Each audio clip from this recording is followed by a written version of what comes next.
Assalamualaikum warahmatullahi wabarakatuh.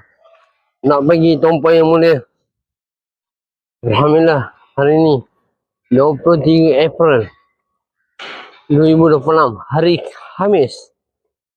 InsyaAllah, untuk yang ni, siri ke-10 untuk video analisis ke-10 untuk proses pemulihan rehab di IHT Rehab SLC. InsyaAllah, kita terus ke step seterusnya, proses-proses seterusnya. Okey, jadi kita biasa pagi-pagi kita akan ambil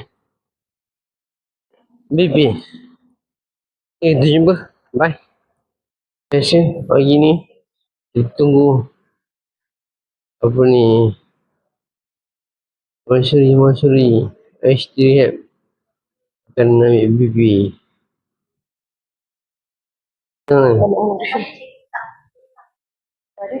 Tak usah ni kan.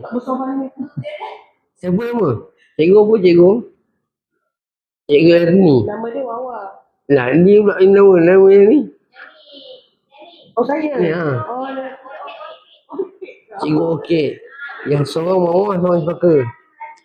Dia seorang pemaisuri bunga. Apa? Nabiha.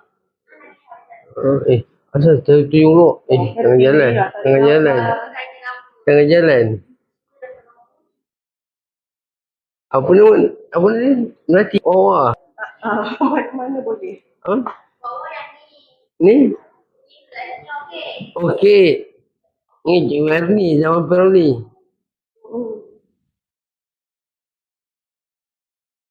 Cikgu Melati. Tak boleh keluar.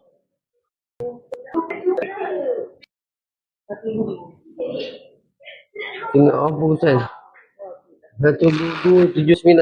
Okey, kita pergi note.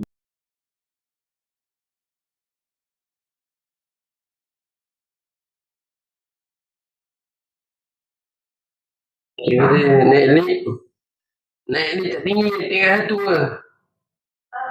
Okey, kita jumpa siapa depan ni untuk mati. Saya pun tahu lah apa bahasa Inggeris dia, saya nak panjang sangat.